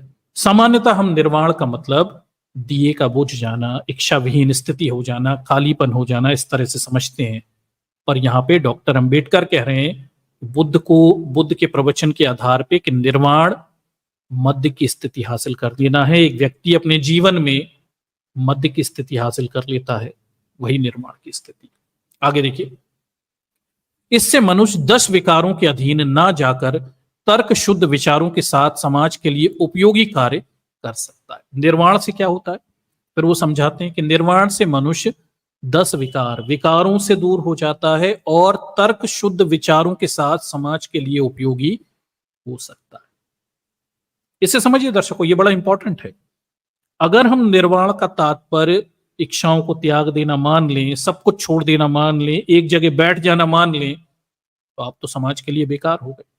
फिर क्या करोगे समाज के लिए, फिर जरूरत क्या है समाज को आपकी, और आप करोगे क्या, सब कुछ छोड़ दिया। सब कुछ छोड़ देना सब निर्वाण नहीं है, ठीक है। मध्य की स्थिति हासिल कर लेना, गलत विचारों को त्याग देना, अच्छे विचारों को अपना लेना और समाज के कल्याण के लिए कार्य करना, यही आम आदमी के लिए निर्वाण की परिभाषा है, ठीक है। इसे थोड़ा समझिए। सब छोड़ छाड़ के जंगलों में चले गए तो आप तो समाज के लिए किसी काम के नहीं रह गए ना। मध्य की स्थिति हासिल करिए, अपने विचारों को मध्य में लाइए, अतिवादी विचार त्यागिए, सकारात्मक विचार अपनाइए और विकारों को त्यागिए, शुद्ध तर्कवादी विचार अपनाइए, तार्किक रूप से सही हों और समाज के लिए उपयोगी हो जाइए। जब इंसान समाज के लिए उपयोगी हो जाए तो वो निर्वाण की स्थिति है आम आदमी की, ठीक। आप इस तरह से अगर समझेंगे तो आपको एक अलग दृष्टिकोण दिखाई देगा, ठीक है। और अगर उस तरह से समझते हैं निर्वाण मतलब सारी इच्छाओं को त्याग दो, सब छोड़ दो, घर बच्चे बीवी सब छोड़ छाड़ के जंगल में जाके बैठ जाओ, तो फिर तो आप समाज के लिए गैर उपयोगी हो गए। फिर आपका फायदा क्या है समाज को, ये फायदा नहीं। फायदा तब है जब आप मध्य की स्थिति हासिल कर लें, अपने जीवन से विकार, गलत विचारों को त्याग दें, शुद्ध तार्किक विचारों को अपना लें और समाज के लिए उपयोगी हो जाएं। ऐसी स्थिति को निर्वाण मानना ज्यादा बेहतर, ठीक है, ये ज्यादा। और डॉक्टर अंबेडकर बुद्ध के ही प्रवचनों के आधार पर यह बात कह रहे हैं। ठीक, चलिए आगे देखते हैं। फिर वो देखिए कुछ और जवाब देते दिखते हैं। बौद्ध धर्म में पुनर्जन्म माना जाता है। ऐसा कहा जाता है कि इस दर्शन को डॉक्टर अंबेडकर ने बहुत ही सरल शब्दों में समझाया। फिर ये बात हुई कि बौद्ध धर्म में पुनर्जन्म की बात की गई। डॉक्टर अंबेडकर फिर समझाते हैं कि वो पुनर्जन्म नहीं है। क्या पुनर्जन्म है, देखिए फिर डॉक्टर अंबेडकर क्या कह रहे हैं। इस दर्शन को डॉक्टर अंबेडकर ने बहुत ही सरल शब्दों में समझाया। वे कहते हैं कि देखिए बौद्ध पुनर्जन्म के सिद्धांत अर्थात पुनर्निर्माण, प्रकृति की पुनरावृत्ति है। अगर बौद्ध धर्म में कहीं पुनर्जन्म की बात आती है तो वो ये वाला पुनर्जन्म नहीं है जो ब्राह्मण लोग बताते हैं।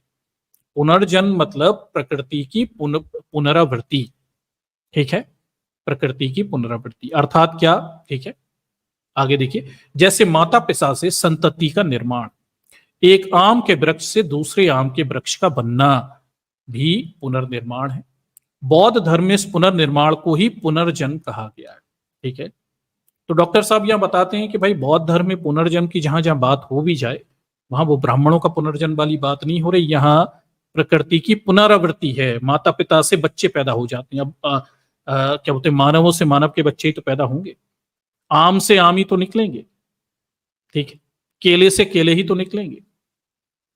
ये पुनरावृत्ति को यहाँ पे पुनर्जन्म के रूप में बताया जा रहा है, ठीक है, ना कि ब्राह्मणों के कर्म फल के आधार पे पुनर्जन्म। आगे वो कह भी देते हैं। आगे देखिए, बौद्ध धर्म में इसे पुनर्निर्माण को ही पुनर्जन्म कहा गया है, लेकिन पुनर्जन्म का सार लेकर कहा जाता है, हाँ, पुनर्जन्म का सार लेकर कहा जाता है कि लेकिन पुनर्जन्म का सहारा लेकर कहा जाता है कि आत्मा को बौद्ध धर्म ने मान्यता दी है, वह गलत फहमी है। डॉक्टर अंबेडकर इसे क्लियर भी करते हैं कि भाई कुछ लोग ये भी कहते हैं कि भाई देखिए पुनर्जन्म की बात हुई है मतलब आत्मा भी होगी, तो डॉक्टर अंबेडकर कहते हैं गलत है। बौद्ध धर्म में कोई आत्मा वात्मा नहीं है, गलत फहमी है। पुनर्जन्म का मतलब भी पुनरावृत्ति है, ठीक है, एक जीव दूसरे जीव को पैदा कर रहा है। आगे कहते हैं, डॉक्टर अंबेडकर अपने व्याख्यान में बताते हैं कि बौद्ध धर्म ईश्वरी सत्ता को नहीं मानता है। ये स्थापित शब्द है, मतलब ये प्रश्न बार बार आता है, कहाँ लिखा है, डॉक्टर अंबेडकर ने लिखा हुआ है, ठीक। ये धर्म कहता है कि दुनिया हर एक के कर्मों के अनुसार चलती है, इसलिए बौद्ध धर्म में मनुष्यों पर जिम्मेदारी डाली हुई है, ठीक है। बौद्ध धर्म में कोई ईश्वर तो है नहीं, ईश्वर को मानते नहीं। वो कह रहे हैं दुनिया हर एक के कर्मों से चलती है, जो जैसे कर्म करेगा वैसे चलती है, ठीक। इसलिए बौद्ध धर्म में मनुष्यों पर जिम्मेदारी डाली गई, ठीक है। आपके इस संसार के कर्मों को ही सुधारना है, तभी दुनिया सुधरेगी, ठीक है। जैसा करोगे वैसा ही पाओगे, ऐसी चेतावनी है। इस कर्म का विपाक कहते हैं, इस कर्म को विपाक कहते हैं, ठीक है। तो आप समझिए बौद्ध धर्म की इस प्रैक्टिकलिटी को समझिए कि इस संसार में आप जैसे कर्म करोगे वैसे ही फल को पाओगे, इसकी बात की गई है। ईश्वर वगैरह माना नहीं गया, हर इंसान पर खुद अपने कर्मों के लिए फल भोगने की जिम्मेदारी बताई गई। जैसे कर्म करोगे वैसे फल आपको मिलेंगे, इसी कर्मों के अनुसार मिलेंगे। इसे विपाक कहते हैं। अब विपाक का क्या समझाते हैं, देखिए, कर्म विपाक यानी हमारे कर्मों से निर्मित होने वाला फल। यहां कर्म का मतलब पिछले जन्म में किया गया पाप या पुण्य की गठरी ऐसा नहीं लगाया जाता। कुछ कर्म ऐसे होते हैं जिसका परिणाम तुरंत नहीं भोगना पड़ते हैं, ठीक है, तुरंत नहीं भोगने पड़ते हैं और उस कर्म का प्रभाव कुछ समय बाद होता है, ठीक है, लेकिन जन्म जन्मांतर से नहीं, क्योंकि बौद्ध धर्म में पुनर्जन्म को नहीं माना जाता है, ठीक है। तो ये बाबा साहब इस बात को क्लियर भी करते हैं, कोई पुनर्जन्म का कॉन्सेप्ट यहाँ पे है नहीं। पुनर्जन्म का शब्द भी है, लेकिन माता पिता से बच्चे पैदा हो जाना, आम से आम पैदा हो जाना, ये पुनर्जन्म है, पुनरावृत्ति, ठीक है। इसे क्या बोलते हैं, पुनर्जन्म यहाँ पे कहा गया है। और फिर वो ये भी समझाते दिखाई देते हैं कि कर्म की जब बात होती है, कर्म फल की बात होती है, तो यहाँ कोई जन्म के आधार पे कोई आत्मा नहीं होती, कोई ईश्वर नहीं होता। हर इंसान खुद अपने कर्मों के लिए जिम्मेदार है। जैसे कर्म करोगे, विपाक यानी जैसे कर्म करोगे वैसे ही फल आपको इसे मिलेंगे। कुछ कर्मों के फल तुरंत ही मिलेंगे। गलत गाड़ी चलाओगे तो मुंह टूट जाएगा, वहीं पे टक्कर हो जाएगी। कुछ कर्मों के फल आपको बाद में भी मिल सकते हैं। हो सकता है किसी को टक्कर मार के आए हो तो कुछ सालों के बाद पुलिस पकड़ने आ जाए, ठीक है, ये विपाक की स्थिति है। तो जैसे कर्म करोगे, इंसानों पर ही जिम्मेदारी है संसार को चलाने की। इंसान गलत कर्म करेगा तो गलत नतीजे आएंगे, सही कर्म करेगा सही नतीजे आएंगे। आत्मा, परमात्मा और पुनर्जन्म ये सब चक्कर यहाँ पर नहीं है। इस तरह से कर्म विपाक की बात यहाँ पे की गई है। फिर से मैं आपको इस चीज को फिर से समझा देता हूं क्या कह रहे हैं, ठीक। हाँ, एक मिनट रुकिए। देखिए डॉक्टर साहब क्या कह रहे हैं, फिर से बता देता हूं मैं। इसलिए बौद्ध धर्म में मनुष्यों पर ही जिम्मेदारी डाली गई है, जैसा करोगे वैसा पाओगे, ऐसी चेतावनी दी गई। इस कर्म को विपाक कहते हैं। कर्म विपाक यानी हमारे कर्मों से निर्मित होने वाला फल। खुद कर्मों से, आपके खुद के कर्मों से जो फल होता है वही विपाक कहा गया, ठीक। ये इस तरह से इसे समझाया। आगे देखिए, कुछ कर्मों का परिणाम हमें तुरंत भोगना पड़ता है, कुछ का बाद में भोगना पड़ता है, ये बड़ा स्पष्ट है। लेकिन इसका जन्म जन्मांतर से नहीं, बौद्ध धर्म में जन्म पुनर्जन्म को नहीं माना गया है, ठीक है। इसीलिए कहा जाता है कि बौद्ध धर्म ने मनुष्यों के अच्छे गुणों को बढ़ाने के लिए अवसर रखे हुए। मनुष्यों को अपनी प्रगति के लिए, अपनी उन्नति के लिए स्वयं ही प्रयास करना पड़ता है, ऐसा कहा गया। बौद्ध धर्म का जो सार के रूप में बता रहे हैं कि भाई खुद ही प्रयास करना पड़ेगा, कोई ईश्वर नहीं है, कोई पुनर्जन्म वगैरह का चक्कर नहीं है, कोई आत्मा नहीं है, ठीक है। और हर मनुष्य को इस संसार को, इस समाज को बेहतर बनाने के लिए खुद ही प्रयास और प्रयत्न करने पड़ेंगे, और विपाक यानी अपने कर्मों से उत्पन्न होने वाले फल को भोगना पड़ेगा। शुद्ध आचरण करोगे, अच्छे आचरण करोगे तो आपको अच्छे फायदे होंगे, और गलत आचरण करोगे तो गलत फायदे होंगे। पढ़ोगे लिखोगे, जीवन में कुछ शिक्षित तो अच्छी नौकरी में चले जाओगे। चोरी चकारी करोगे, जीवन में डकैत बन जाओगे। सिंपल सा कर्म, ठीक। जिस चीज की प्रैक्टिस करोगे, जैसा कर्म करोगे उस वैसे आगे बढ़ते चले। क्रिकेट खेलोगे, खिलाड़ी बन जाओगे। गाओगे, सिंगर बन जाओगे। नाचोगे, नाचने वाले बन जाओगे। कर्मों से ही सब तय हो रहा है, खुद के कर्मों से तय हो रहा है। कोई जन्म पुनर्जन्म के कोई चक्कर नहीं है, कोई जन्म फल का सिद्धांत यहाँ पे नहीं है। इस तरह के कर्म फल की बात यहाँ पे, विपाक की बात यहाँ पे की गई। आगे देखिए, डॉक्टर अंबेडकर अपने व्याख्यान में बताते हैं कि गौतम बुद्ध ने पहली बार उद्घोषित किया कि विधा सभी मनुष्यों के लिए उसी प्रकार आवश्यक है जिस प्रकार अनाज आवश्यक है, ठीक है। विधा एक प्रकार की दुधारी तलवार है, उससे दुष्टों का संहार किया जा सकता है और दुष्टों से अपनी रक्षा भी की जा सकती है। इसी प्रकार वे क्रोध को भी समझाते हुए कहते हैं कि क्रोध दो प्रकार के होते हैं। दर्शकों इसे थोड़े समझ लिए। विधा यानी शिक्षा, नॉलेज के बारे में तो बता ही दिया उन्होंने। दो धारी तलवार है, आप इससे दूसरों को पीछे भी कर सकते, दुष्टों को संहार भी कर सकते हो और दुष्टों से अपनी रक्षा भी कर सकते हो। ये विधा के फायदे, ठीक। आर्ट, कला, नॉलेज, इस तरह से आप विधा को समझ सकते हैं। आगे हम देखें, वो फिर क्रोध के बारे में कहते हैं। क्रोध के बारे में बताते हैं कि क्रोध दो प्रकार के होते हैं। दो प्रकार का क्रोध है। एक पहला देखिए, पहला है द्वेष मूलक एवं प्रेम मूलक। क्रोध दो तरह के क्रोध होते हैं, ठीक है। इसे समझिए दर्शकों, ये बड़ा इंटरेस्टिंग है। बाबा साहब बड़ी इंटरेस्टिंग बात यहाँ पे कह रहे हैं, समझिए, आपको बहुत मजा आएगा ये सुन के क्या है पूरा मामला, ठीक है। तो वे क्रोध को भी समझाते हुए कहते हैं कि क्रोध दो प्रकार के होते हैं। पहला द्वेष मूलक एवं दूसरा प्रेम मूलक। कसाई कुल्हाड़ी ले जाता है और तो उसका क्रोध द्वेष मूलक है, ठीक है। कसाई द्वेष में आकर किसी जानवर को काट देता है, ठीक है, गुस्से में आकर काट देता है, तो उसका क्रोध द्वेष मूलक है। क्रोध भी दो प्रकार के, एक द्वेष मूलक क्रोध है, ठीक। दूसरा है प्रेम मूलक। अब प्रेम मूलक क्रोध को क्या बता रहे हैं? जबकि बच्चा सदाचारी हो, इसके लिए माता पिता बच्चे को मारते हैं तो उसका गुस्सा प्रेम मूलक है, ठीक है। हालांकि अब मारने पीटने की तो बात नहीं रह गई, पर माता पिता अपने बच्चे पर कठोर नियंत्रण रखते हैं, उसे अच्छा पढ़ना सिखाते हैं, कई बार उसे दंडित भी करते हैं उसके गलत कामों के लिए। ये जो माँ बाप का क्रोध है ना, बाबा साहब कहते हैं ये प्रेम मूलक क्रोध है, ठीक है। ये द्वेष मूलक क्रोध नहीं है। माँ बाप को आपसे द्वेष नहीं है, वो प्रेम है। वो चाहते हैं आप अच्छे बनो, इसलिए वो कहते हैं पढ़ो लिखो, नौकरियों में जाओ, लड़ाई मत करो, झगड़ा मत करो, ये सब बातें माँ बाप सिखाते हैं। तो बाबा साहब यानी क्रोध को दो तरह से बता दिया, द्वेष मूलक, प्रेम मूलक। ठीक है, गुस्से में आकर किसी की हत्या कर देना, कसाई गुस्से में द्वेष से किसी जानवर को मार दे, वो द्वेष मूलक है। ठीक है, माँ बाप बच्चे को सदाचारी बनाने के लिए उस पर क्रोध करते हैं, वो प्रेम मूलक क्रोध है। आगे देखिए, हाँ, अहिंसा बौद्ध धर्म का प्रमुख तत्व है। डॉक्टर अंबेडकर इस विषय पर व्याख्यान देते समय कहते हैं कि नैतिकता पर आधारित अहिंसा का उपदेश बौद्ध धर्म में दिया गया है। ठीक है, अब अहिंसा भी देख लीजिए दर्शकों, अहिंसा को भी बाबा साहब किस तरह से समझा रहे हैं, इसे थोड़ा समझ लीजिए। ठीक है, तो अहिंसा के बारे में क्या कह रहे हैं। ठीक है, तो देखिए, डॉक्टर अंबेडकर इस विषय पर व्याख्यान देते समय कहते हैं कि नैतिकता पर आधारित अहिंसा का उपदेश बौद्ध धर्म में दिया गया है। अहिंसा, नैतिकता पर आधारित अहिंसा की बात की गई है, मोरलिटी। ठीक, अहिंसा दो बातों पर आधारित है। ठीक, आवश्यकता के लिए हत्या और हत्या करने की इच्छा से हुई इसलिए हत्या। अहिंसा भी दो तरह की है। ठीक है, बौद्ध धर्म में अहिंसा की बात की गई है, नॉन वायलेंस की बात की गई, मोरलिटी पे आधारित नॉन वायलेंस की बात की गई है। Be careful.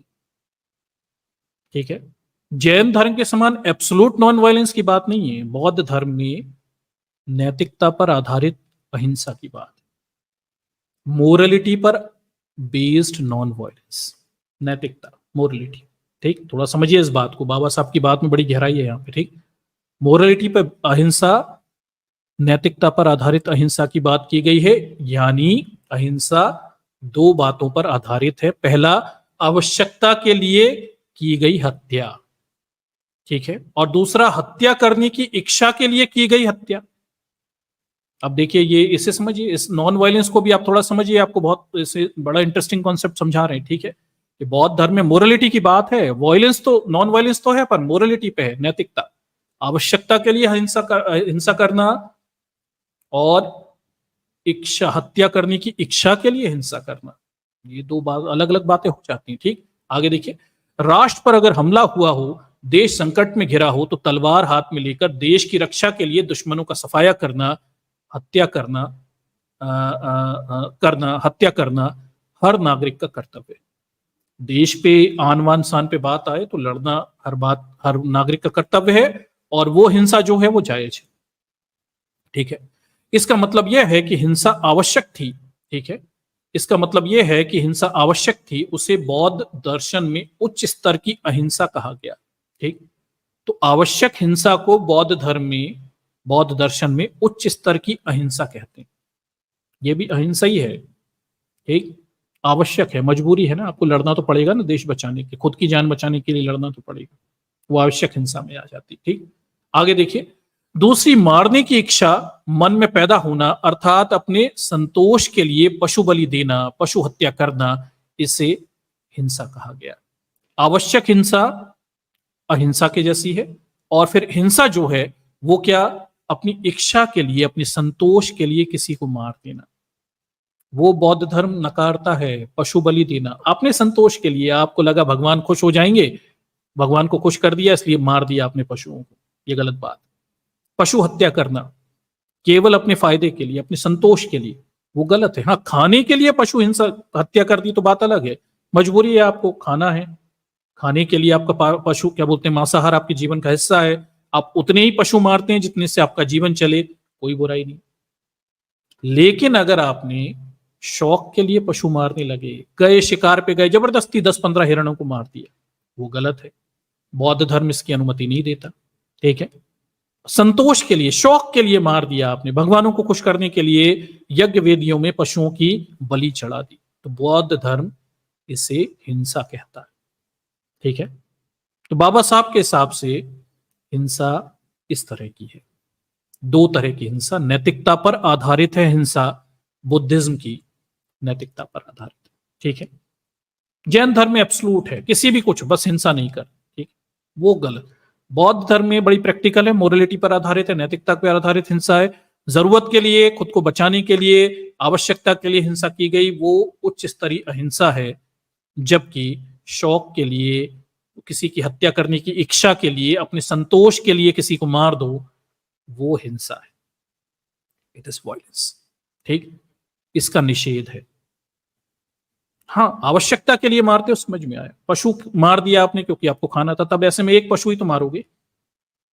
लेकिन कोई राजा गया, उस शौक शिकार पे गया, उसने मार दिए 150 पशुओं को, जरूरत नहीं है तो भी मार दिया, वो हिंसा ही कहलाई।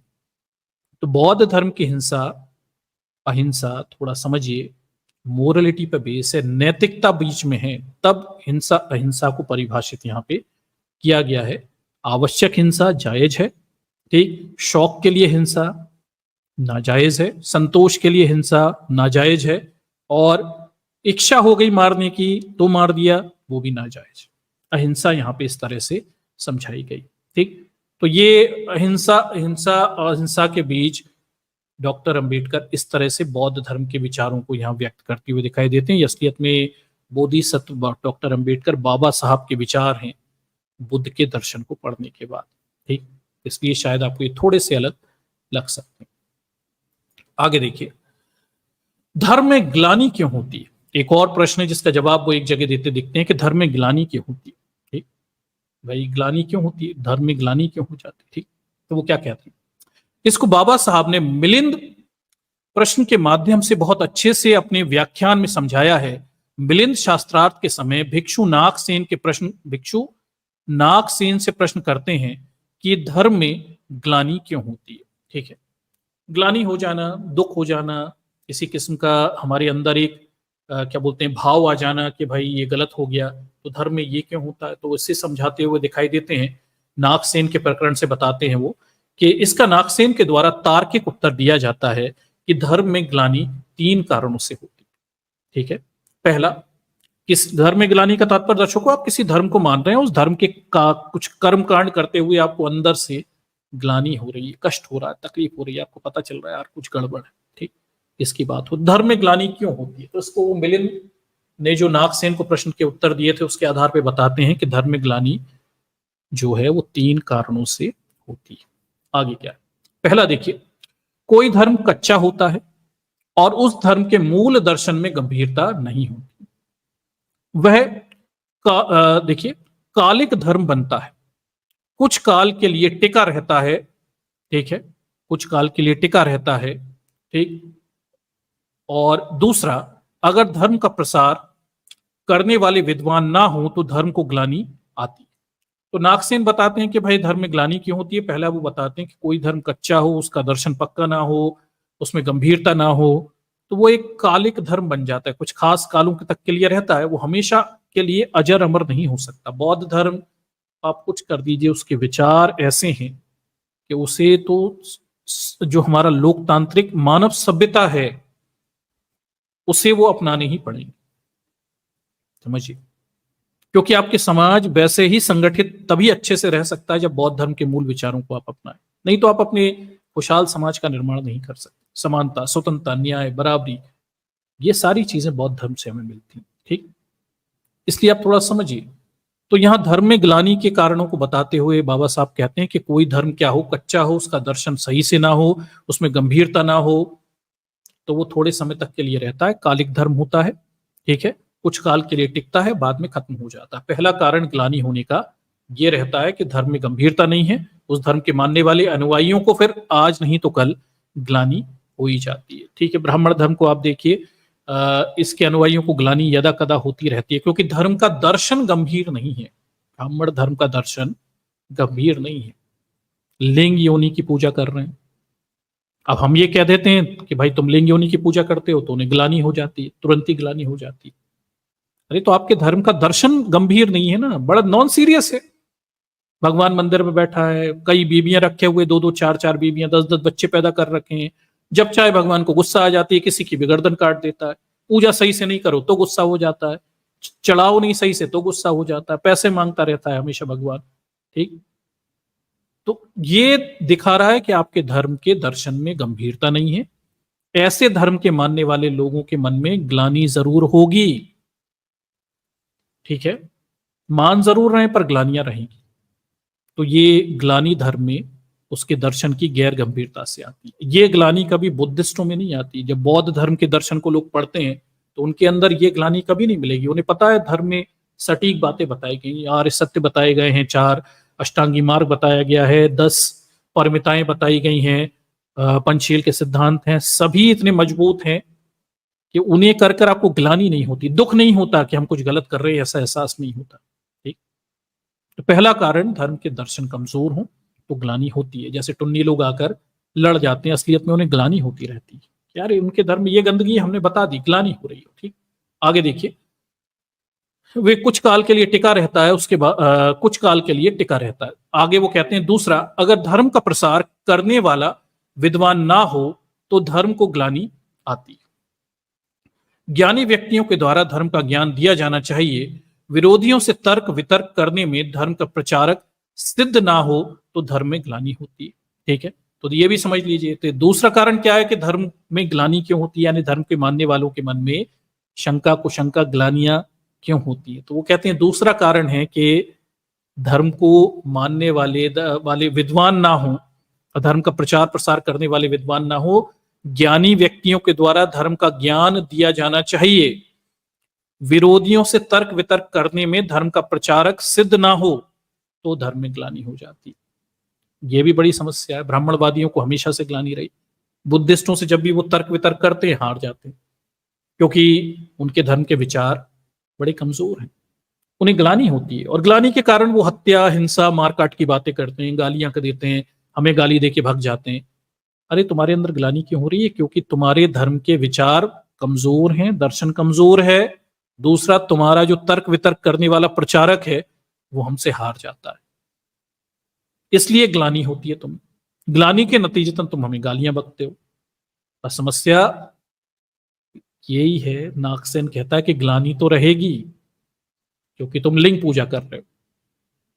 ठीक है, तुम गलत क्रियाकलापों को कर रहे हो। तो धर्म में ग्लानि के दो कारण हमें समझ में आए। पहला, धर्म का दर्शन कमजोर हो तो ग्लानि होगी। दूसरा, धर्म का विचार प्रचार प्रसार करने वाला जो भी धर्म का विशेषज्ञ हो वो तर्क वितर्क में हार जाए तो भी धर्म में ग्लानि आ जाएगी। आगे देखिए, तीसरा, धर्म और धर्म का दर्शन केवल विद्वानों के लिए होता है। प्राकृत और सामान्य लोगों के लिए मंदिर होते हैं, वे वहां जाकर अपने श्रेष्ठ विभूतियों की पूजा करते हैं। आगे देखिए, इस प्रकार हम देखते हैं कि डॉक्टर अंबेडकर ने बौद्ध धर्म का गहन अध्ययन और चिंतन किया और समय समय पर अपने व्याख्यानों के माध्यम से इस धर्म के दर्शन शिक्षण ज्ञान का प्रचार प्रसार जनसाधारण के लिए किया हुआ है, जिससे आम जनों में बौद्ध धर्म की समझ विकसित हो। वे समता मूलक धर्म को ग्रहण करें। लोगों ने इनके व्याख्यानों के माध्यम से ही जाना कि यह धर्म समाज की विषमताओं को समाप्त करने के लिए ही अंकुरित हुआ है और छोटे से पौधे से विशाल वृक्ष बन न केवल अपने देखिए न केवल अपने मूल देश को बल्कि पूरे विश्व को समता करुणा प्रज्ञा की छत्र छाया प्रदान कर रहा है। इस पावन वैशाखी पूर्णिमा अर्थात बुद्ध पूर्णिमा का पावन अवसर पर भगवान बुद्ध को नमन और उनके समता मूलक धर्म की स्थापना की ओर समाज की विषमताओं का अंत हो। ठीक है, तो ये आर्टिकल जो है ये इस तरह से इसे बता रहे हैं। आगे देखिए, डॉक्टर अंबेडकर ने बौद्ध धर्म की दीक्षा लेते समय जिन शब्दों से भगवान बुद्ध की स्तुति की थी उन शब्दों के साथ इस आलेख का समापन करते हैं। आगे क्या लिखते हैं, ये लेखक इस तरह से इसे बता रहे हैं। देखिए, तो जो फाइनली जो उन्होंने बुद्ध की बौद्ध धर्म की दीक्षा लेते समय डॉक्टर साहब ने कहा था, उन्हीं शब्दों को दोहराते हुए कहते हैं कि भाई, नमो तस् भगवतो अर्हतो सम सबुद्धस, अर्थात जीवन मुक्त संपूर्ण और जागृत भगवान बुद्ध को, जीवन उन्मुक्त संपूर्ण और जागृत भगवान बुद्ध को मेरा नमन। ये उनके फाइनल शब्द थे डॉक्टर साहब के। ठीक है, तो ये आर्टिकल जो है ये हमने लिया हुआ था, हमारे एक लेखक हैं यादव साहब, उन्होंने लिखा हुआ है, वहां से लिया था। डॉक्टर अंबेडकर की वॉल्यूम स्पीचेस 40 के आधार पर उन्हें उनके अलग अलग जगहों से इन चीज़ों के अध्ययन करके इस चीज़ को प्रस्तुत किया हुआ है। और इसमें कई सारी चीज़ें हो सकता है आपको ऐसी लगें जो आपको जो बताया गया उससे मेल ना खाएं, पर ये देखिए, ये बाबा साहब जिस दौर में ये सब बातें कर रहे हैं उस दौर में कई चीज़ें ऐतिहासिक रूप से अलग हुआ करती थी। ठीक है, लेकिन यह जरूर है कि उन्होंने बौद्ध धर्म के सिद्धांतों को बड़ी सटीकता सरलता से आम आदमी के उपयोग में आने के लिए परिष्कृत तरीके से हमारे सामने प्रस्तुत किया। ठीक है, तो इसका आनंद उठाइए। ठीक, और इन चीज़ों को अपने जीवन में उतारिए और सीखिए। बाबा साहब के उपदेशों से अपने जीवन में कुछ बेहतरी सीखिए। बड़े उन्नत किस्म के विचार हैं और इन्हें समझने, जानने, ग्रहण करने के लिए व्यक्ति का एक तार्किक स्तर होना बहुत ज़रूरी है। बाबा साहब के विचारों को लोगों तक पहुंचाने के लिए भी बीच में एक मध्यस्थ चाहिए पड़ता है, क्योंकि वो विचार इतने उन्नत हैं कि कोई आम आदमी सरलता से उन्हें समझ भी नहीं सकता। कोई बीच में एक बहुत पढ़ा लिखा विद्वान, लेखक, चिंतक, विचारक को वो समझाए, तब आप उन चीजों को समझ पाओगे कि बाबा साहब क्या कहना चाह रहे। ठीक, तो ये आज का प्रेजेंटेशन था और ये आपने मैंने आज की जो क्या बोलते हैं विशेष अवसर पर आपके लिए ये रखा हुआ है। और ये थोड़े से ज़्यादा शायद में हो सकता है थोड़ा सा ज़्यादा क्या बोलते हैं जटिल हुआ हो, पर फिर भी आपको लेवल बढ़ाना चाहिए। अब ठीक है, छोटी मोटी जानकारियां तो आपके पास हैं। हमेशा कहता हूं कि भाई अगर अम्बेडकराइट बन रहे हैं तो आप थोड़े लेवल को अपग्रेड करिए और थोड़ी गंभीर चीज़ों को भी समझने और जानने पे ध्यान दीजिए। ठीक है, वो साधारण तथ्यात्मक जानकारियां वो तो आपको रट गई होंगी अब तक। ठीक, इससे भी ऊपर जाने की हमें ज़रूरत है। ठीक है, तो ये देखिए आज का प्रेजेंटेशन था और इसके बाद यहाँ से मैं आपको लिंक देता हूँ। और बुद्ध पूर्णिमा के अवसर पर ये विशेष बाबा साहब के विचार हमने यहाँ पे रखे, कुछ विचार रखे। आगे भी वॉल्यूम 40 में बहुत सारा है जो मैं आपके सामने समय समय पर लाता रहूँगा। महत्वपूर्ण चीज़ें हैं, कई चीज़ें ऐसी हैं जो बड़ी अलग हैं और आपने से कई सारे लोगों ने उस पर ध्यान भी नहीं दिया होगा। जो पढ़ते हैं शायद उन्होंने भी इन चीज़ों पर ध्यान नहीं दिया होगा। तो उन्हीं चीज़ों को आपके सामने मैं समय समय पर लाता रहूँगा। यहाँ पर भी मैंने वो सिलेक्टिव चीज़ें लाई जो शायद मुझे लगता है अभी तक इन चीज़ों पे चर्चाएँ हमारे अम्बेडकराइट इस पूरे वाड़ में ज़्यादा हुई नहीं। इसलिए मैंने उन डिफरेंट चीज़ों को आपके सामने रखा कि आप विरोधाभासी तत्वों को भी ग्रहण करिए, एक से फेज में मत रहिए। रैशनैलिटी कहती है कि हमें हर तरह के विचारों का अनुसंधान करना चाहिए। ठीक, इसे थोड़ा समझिए, तो ये बहुत ज़रूरी है। ठीक, तो अलग अलग तरह के विचार लीजिए। बाबा साहब के भी से आधार पर मैंने उन चीज़ों को आपके सामने रखा जो अलग तरीके से व्यक्त वहाँ पे की गई। इन्हें भी ग्रहण करिए और आनंद उठाइए। ज्ञान अर्जन का अपना एक आनंद है, वो भी उठाइए। महापुरुष कैसे किस तरह से बातों को रखते हैं, उन्हें जानना, समझना और उनके दृष्टिकोणों में बुद्ध के विचारों को समझना, वो अपने आप में एक विशेष चीज़ है। इसका हम सबको क्या बोलते हैं अगर हमें मौका मिला है तो हम इसके अध्ययन ज़रूर करनी चाहिए। ठीक, तो ये आज का प्रेजेंटेशन है और इसके